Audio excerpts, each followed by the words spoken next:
সুপ্রিয় শিক্ষার্থীরা, ইসাপুর বাসামিয়া চৌধুরী ডিগ্রি কলেজের অনলাইন ক্লাসে সম্পৃক্ত হওয়ায় তোমাদেরকে আন্তরিকভাবে ধন্যবাদ জানাচ্ছি। আশা করি তোমরা সকলেই সুস্থ আছো এবং ভালো আছো এবং তোমাদের নিজ নিজ বাসায় অবস্থান করছো। আজকে তোমাদের অনলাইন ক্লাসে সম্পৃক্ত হয়ে আছি আমি মাসউদ বিন রশিদ, প্রভাষক, ইতিহাস বিষয়। প্রিয় শিক্ষার্থীরা, আজকে আমি তোমাদের ইতিহাস প্রথম পত্রের চতুর্থ অধ্যায়ে একটি গুরুত্বপূর্ণ বিষয়, সেটি হচ্ছে তোমার পাকিস্তানি আমলে বাংলা ভাষা আন্দোলন ও এর গতি প্রকৃতি। এই অধ্যায়ে আমরা ভাষা আন্দোলন যে আমরা চূড়ান্তভাবে বাংলা ভাষাকে আমাদের মাতৃভাষা হিসেবে রূপ দেওয়ার ক্ষেত্রে এবং আমাদের বাংলা ভাষাকে আমাদের মাতৃভাষা হিসেবে পাওয়ার পিছনে যে কয়েক শ্রেণী এবং যে অবদান ছিল, তার মধ্যে একটি অন্যতম যে হচ্ছে তোমার নারী সমাজের ভূমিকা। আজকে আমি বাংলা ভাষাকে আমাদের মাতৃভাষা হিসেবে পাওয়ার পিছনে যে নারী সমাজের যে ভূমিকা ছিল, আমরা আজকের আলোচনায় আমি সেটা তুলে ধরার চেষ্টা করব এবং তোমরা মনোযোগ সহকারে শুনবে এবং তোমরা যে নারী সমাজ যে কি ভূমিকা রেখেছিল, যে পুরুষদের পাশাপাশি যে আমাদের নারী সমাজ যে অগ্রণী ভূমিকা পালন করেছিল, সেটা আমরা জানার চেষ্টা করব। তাহলে প্রিয় শিক্ষার্থীরা, যে আসো যে আমরা যে বাংলা ভাষাকে যে আমাদের মাতৃভাষা হিসেবে চূড়ান্ত ভাবে পাওয়ার পিছনে আমাদের নারী সমাজ যে ভাষা আন্দোলনের যে ভূমিকা রেখেছিল, সেই জিনিসটা আমরা জানবো আজকের ক্লাস থেকে। যে বাঙালির যে অধিকার আদায়ের ক্ষেত্রে যে সকল আন্দোলনে সংগ্রামে নারী সমাজের ভূমিকা ছিল অসাধারণ। যে আমরা বাঙালি জাতি, আমরা আমাদের যতগুলো অধিকার আমরা আদায় করতে সক্ষম হয়েছি, সবগুলো অধিকার কিন্তু আমরা আন্দোলন সংগ্রাম করে আমরা অর্জন করতে হয়েছে।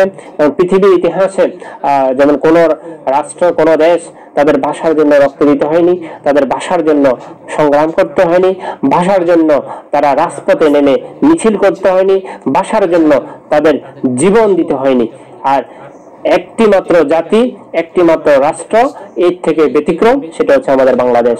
এবং আমরা আমাদের যে স্বাধীনতা, এই স্বাধীনতাও আমরা আন্দোলন সংগ্রাম মাধ্যমে অর্জন করতে হয়েছে। আমাদের প্রতিটি পদক্ষেপ, আমাদের প্রতিটি তোমার কর্মকাণ্ড, আন্দোলন সংগ্রাম, আমাদের প্রতিটি তোমার দাবি আন্দোলন সংগ্রামের মাধ্যমে আদায় করতে আমরা সক্ষম হয়েছি। আর এই প্রতিটি দাবি সংগ্রামের পিছনে আমাদের পুরুষদের পাশাপাশি আমাদের নারী সমাজও কি করেছিল, ভূমিকা রেখেছিল। আর ভাষা আন্দোলনের ক্ষেত্রেও নারীরা পিছিয়ে ছিল না এবং তারাও কি করেছিল, সর্বাত্মক সহযোগিতা করেছিল এবং তাদেরও কি রয়েছে, অবদান রয়েছে। যে বাংলাদেশের মহান ভাষা আন্দোলনে নারী সমাজের ভূমিকাও কম নয়। বিশেষ করে 50-এর দশকে রক্ষণশীল সমাজের রক্তচক্ষু উপেক্ষা করে তারা যে বিক্ষোভ মিছিল করেন এবং 144 ধারা ভঙ্গ করে সমাবেশে যোগ দেন, তা তাদের অসাধারণ সাহসিকতার পরিচয় বহন করে। যে পাকিস্তান সরকারের তোমার 144 ধারা ভঙ্গ করে তারা, এই নারীরা কি করেছিল, সমাবেশে যোগদান করেছিল। এবং এটা কিন্তু যেমন তেমন বিষয় না, এটা কিন্তু অসাধারণ একটা বিষয় ছিল।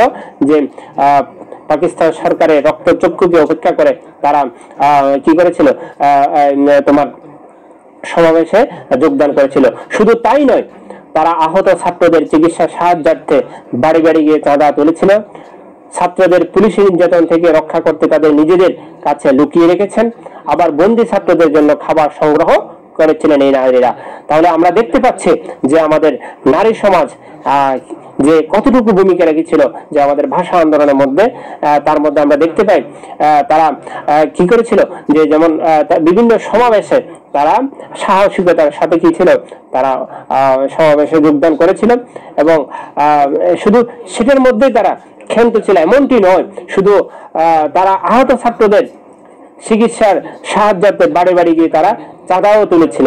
যে নারীরা কি করেছিল, যে আহত ছাত্ররা যারা ভাষা আন্দোলনে সংগ্রামে যারা যোগ দিয়েছিল রাজপথে, এবং পুলিশের গুলি, টিয়ার শেল এর মাধ্যমে যে ছাত্ররা তোমার আহত হয়েছিল তাদের চিকিৎসার জন্য যে অর্থের প্রয়োজন, এই অর্থের প্রয়োজন যোগানোর জন্য তারা কি করেছিল, বাড়ি বাড়ি গিয়ে নারীরা তোমার চাঁদা তুলেছে এবং ছাত্রদের পুলিশি নির্যাতন থেকে রক্ষা করতে তাদেরকে নিজেদের কাছে লুকিয়েও রেখেছিল। যে যখন পুলিশ ছাত্রদেরকে নির্যাতন করছিল আর এই নির্যাতিত ছাত্র সমাজকে বাঁচানোর জন্য নারীরা কি করেছিল, তাদের কাছে লুকিয়ে রেখেছিল। আবার বন্দী ছাত্রদের জন্য খাবার সংগ্রহ করেছেন, এমনকি শহীদ মিনার গড়ার জন্য প্রায় সারা রাত ধরে ইট বহন করেছিল তৎকালীন মেয়েরা।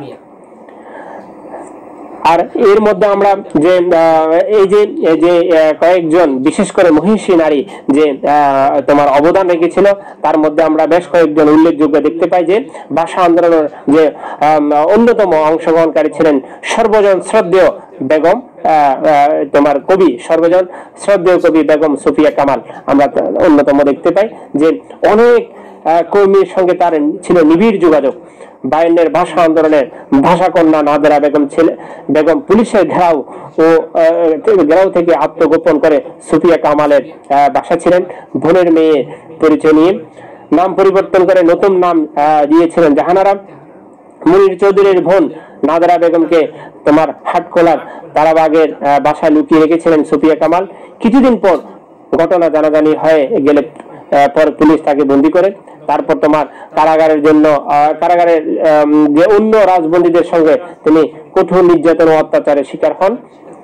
তারপর তার বিভিন্ন রাজনৈতিক কর্মকাণ্ডের জন্য সেই সময়ে তিনি কিংবদন্তিতে পরিণত হন।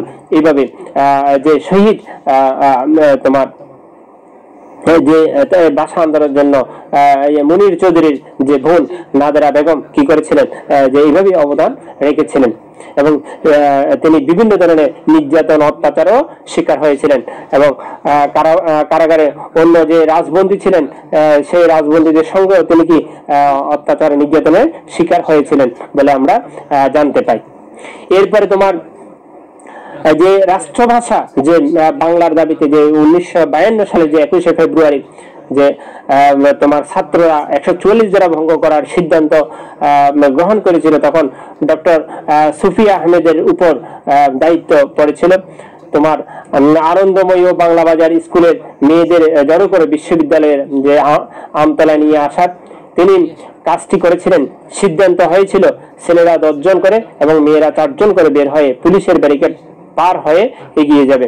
সিদ্ধান্ত মোতাবেক প্রথমে ছাত্রদের 2টি দল মিছিল নিয়ে বের হলে পুলিশ তাদের গ্রেপ্তার করে টাকে তোলে। তারপর তৃতীয় দল নিয়ে বের হয় মেয়েরা। কিছু দূর যাবার পর শুরু হয় পুলিশের লাঠিচার্জ, টিয়ার গ্যাস ছোড়া হয়। পুলিশ তোমার পুলিশ সুফিয়া আহমদ সামান্য যে টিয়ারশেল তোমার গ্যাস ছোড়া হয়। তোমার সুফিয়া আহমদ সামান্য আহত হয়েছিলেন। ডক্টর হালিমা খাতুন ছিলেন ভাষা আন্দোলনে আরেকজন আমরা যে নারী, মহিষী নারী, আমরা যে ডক্টর হালিমা খাতুন তিনি অন্যতম ছিলেন। তার উপর দায়িত্ব ছিল তোমার মুসলিম গার্লস স্কুল এবং বাংলা বাজার গার্লস স্কুল থেকে মেয়েদের নিয়ে বিশ্ববিদ্যালয়ের আমতলা আসা। 144 ধারা ভঙ্গের যে সিদ্ধান্ত অনুযায়ী তার দল ছিল মেয়েদের প্রথম দল। পুলিশ পথ আটকালে তারা পুলিশের রাইফেল ঠেলে স্লোগান দিতে দিতে এগিয়ে যায়। তারপর পুলিশ লাঠিচার্জ করে এবং টিয়ার গ্যাস ছড়ে। তারা বিন্দুমাত্র দমে না গিয়ে ঢাকা মেডিকেল ইমার্জেন্সি থেকে প্রাথমিক চিকিৎসা নিয়ে আবার রাস্তায় নেমে আসেন এবং গণপরিষদ ভবনের দিকে এগুতে থাকেন, কিন্তু বেশি দূর যেতে পারেননি তারা। শুরু হয় পুলিশের গুলিবর্ষণ। রফিক উদ্দিনের মাথা খুলি উড়ে গেলে কাজী ইদ্রিস এবং মেডিকেল ছাত্রী হালিমা খাতুনের সহযোগিতায় আমানুল হক সে ছবি তোলেন। সেদিন মেডিকেল কলেজ হাসপাতালে আহতদের সেবা দিতে গিয়ে ক্রোধে ফেটে পড়েছিলেন হাসপাতালের সেবিকারা। এইভাবে নারীরা তোমার ভাষা আন্দোলনের পুরুষদের পাশাপাশি কি করেছিল, অবদান রেখেছিল। তার মধ্যে আমরা আরো দেখতে পাই যেমন রওশনারা বাচ্চু দেখতে পান ছাত্রদের 2টি দল তোমার পুলিশের ব্যারিকেড টপকে চলে যায়। এরপরে তিনি অন্যদেরকে নিয়ে সামনে গিয়ে দাঁড়ান। পুলিশের লাঠিচার্জ আঘাত এসে পড়ে তার উপরে। তিনি পুলিশের এলোপাতারি লাঠিপেটায় আঘাত প্রাপ্ত হন। গুলিবর্ষণ শুরু হলে রাস্তায় পাশে একটি পুরনো রিক্সার গ্যারেজে লুকিয়ে থাকেন। অনেকক্ষণ সেখানে থেকে সন্ধ্যায় ছাত্রী হোস্টেলে ফিরে যান। তারপর আমরা আরো দেখতে পাই যে ঢাকার বাইরে যে নারীদের ভূমিকা কথা জানা যায়, তার মধ্যে আমরা উল্লেখযোগ্য একজন নারী, তার নাম হচ্ছে তোমার মমতাজ বেগম। সময়টা 22 ফেব্রুয়ারি। তোমার যে মমতাজ বেগম, তার যে অনবদ্য ভূমিকা ছিল, এই সময়টা আমরা যে জানতে পারি যে 22 ফেব্রুয়ারি ভাষা আন্দোলনের মিছিলে ছাত্রদের উপর পুলিশের বর্বর গুলিবর্ষণের প্রতিবাদে তোমার সামরিক বাহিনী রক্তচক্ষু উপেক্ষা করে আন্দোলনের মিছিলে ছাত্রদের উপর যে পুলিশের যে বর্বর গুলিবর্ষণ হয়েছিল, সেই গুলিবর্ষণের প্রতিবাদে তোমার এবং সামরিক জনতার রক্তচক্ষু উপেক্ষা করে নারায়ণগঞ্জের তোমার মর্গান হাই স্কুলের 300 ছাত্রী নিয়ে মিছিল করেছিলেন স্কুলের প্রধান শিক্ষিকা মমতাজ বেগম, যা পরবর্তীতে ইভিনিং টাইমস নামে সংবাদপত্রে হয়েছিল তোমার শিরোনাম হয়। তিনি সেই সময় যুবলীগ নেতা শামসুজ্জোহা, শফি হোসেন খান এবং ডক্টর মুজিবুর রহমানের সঙ্গে এক হয়ে বিভিন্ন কর্মকাণ্ড পরিচালনা করেন। এক পর্যায়ে তিনি কারাবরণ করেন। সবচেয়ে দুঃখজনক হলো কারাগার থেকে বন্ড সই করে মুক্তি লাভে অস্বীকৃতি জানালে মমতাজ বেগমের স্বামী তাকে তালাক দেন। যে সবচেয়ে দুঃখজনক এবং যে বিষয়টি যে মমতাজ বেগমের স্বামী তাকে কারাগার থেকে মুক্ত করার জন্য যে আইনি যে প্রসেসিং, সেই প্রসেসিং গুলো সম্পূর্ণ করেন এবং এই প্রসেসিং এর মধ্যে যে তৎকালীন পাকিস্তান সরকার তাকে মুক্তি দেওয়ার জন্য যে একটা পন্থা, একটা পর্যায়ে যে নির্ধারণ করেছিলেন যে তিনি বন্ড সই দিবেন, যে তিনি কখনো আর এই ভাষা আন্দোলনের সাথে সম্পৃক্ত থাকবেন না এবং তিনি যে কোনো যে রাজনীতির সাথে এবং দেশ তখন যে পাকিস্তান সরকারের বিরুদ্ধে অবস্থান নেবেন না, এই ধরনের বিষয়গুলো তোমার উল্লেখযোগ্য ছিল। এই বিষয়গুলো তিনি যদি মানেন তাহলে তিনি কি করবেন, তাকে মুক্তি দেওয়া হবে। তার স্বামী এই ধরনের প্রসেসিং গুলো, আইনি প্রসেসিং সম্পূর্ণ করার পর যখন তার সম্মতি চাওয়া হয় তখন তিনি এটাকে অস্বীকৃতি জানান এবং এই বিষয়গুলো অস্বীকৃতি জানানোর কারণে তাকে পাকিস্তান সরকার তখন কি করেনি, তোমার মুক্তি দেয়নি। আর এই ক্ষোভে তার স্বামী তাকে কি করেছিল, যে তালাক দেন। এছাড়া তার ছাত্রী ইলা বক্সি ও বেনুধর কারাবন্দী হন। খুলনার স্কুল ছাত্রী হামিদা খাতুন নারীদের ঐক্যবদ্ধ করে আন্দোলনে সম্পৃক্ত করতে গিয়ে লাঞ্ছিত হন। এরপর আমরা আরো জানতে পারি যে ভাষা আন্দোলনে আরো যেসব নারীরা ভূমিকা ছিল তাদের মধ্যে অন্যতম যে সিলেটের জোবেদা খাতুন চৌধুরী, এরপরে তার সহযোগিতায় ছিলেন সাহেরা বানু, তারপর সৈয়দা লুৎফুন্নেসা, সৈয়দা নজিবুন্নেসা খাতুন, তারপর প্রধান শিক্ষিকা রাবিয়া খাতুন প্রমুখ। এরা কি করেছিল, তোমার ভাষা আন্দোলনকে বিভিন্নভাবে তারা যে সহযোগিতা করেছিল। এরপরে সিলেটের ছাত্রী সালিহাকে স্কুলে কালো পতাকা উত্তোলনের জন্য 3 বছরের বহিষ্কার করা হয়। তারপর বলা বাহুল্য তার জীবনে আর পড়াশোনা হয়নি। এইভাবে তোমার পুরুষের পাশাপাশি তোমার আমাদের নারীরাও ভাষা আন্দোলনের জন্য তারা অনবদ্য ভূমিকা রেখেছিল এবং সহযোগিতা করেছিল বলে আমরা ইতিহাস থেকে আমরা জানতে পাই এবং আমরা ইতিহাস থেকে খুঁজে পাই। তাহলে প্রিয় শিক্ষার্থীরা, যে আমরা আজকের আলোচনা থেকে আমরা এটা সুস্পষ্টভাবে জানতে পেরেছি যে ভাষা আন্দোলনের যে আমরা বাংলাকে মাতৃভাষা পাওয়ার পিছনে যে পুরুষরা যে অবদান রেখেছে, তার মধ্যে নারীরাও কখনো কোনো অবস্থায় পিছিয়ে ছিল না। তারাও পুরুষদেরকে বিভিন্নভাবে সহযোগিতা করেছিল এবং সেই সহযোগিতার ফলশ্রুতিতে আমরা বাংলাকে মাতৃভাষা হিসেবে চূড়ান্তভাবে পাওয়ার পিছনে আমাদের নারী সমাজও অন্যতম ভূমিকা রেখেছে বলে আমরা ইতিহাস থেকে আমরা জানতে পাই এবং আমরা ইতিহাস থেকে সেটা খুঁজে পাই। তাহলে প্রিয় শিক্ষার্থীরা, তোমরা এই যে নারী সমাজের যে ভূমিকা, এই বিষয়টি তোমার অনলাইনে ক্লাস বা পাঠ্যপুস্তক থেকেই তোমার জেনে তা শেষ করা সম্ভব নয়। আর এই ইতিহাসগুলো তোমরা জানার জন্য তোমাদের পাঠ্যপুস্তকের পাশাপাশি আরো যে ভাষা আন্দোলনের নারী সমাজের জাগরণ, নারী সমাজের যে ভূমিকা, যে বিভিন্ন তোমার পত্র পত্রিকা, এরপরে বিভিন্ন যে ইতিহাসের উপর যে বই পুস্তকগুলো রয়েছে, এগুলো যদি তোমরা আরো পড়ো এবং আরো তোমার সংগ্রহ করো, তাহলে তোমরা আরো ভালো ইতিহাস এবং নারী সমাজের যে ভূমিকা, এই জিনিসগুলো জানতে পারবে বলে আমি আশা রাখছি।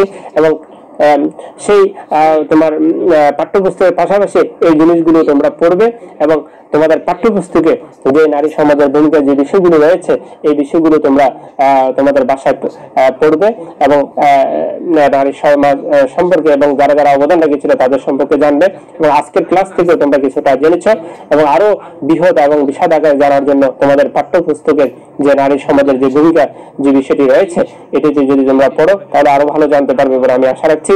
এই আশা ব্যক্ত করে আমি আজকের ক্লাস এখানে শেষ করলাম। তোমাদের সকলকে ধন্যবাদ।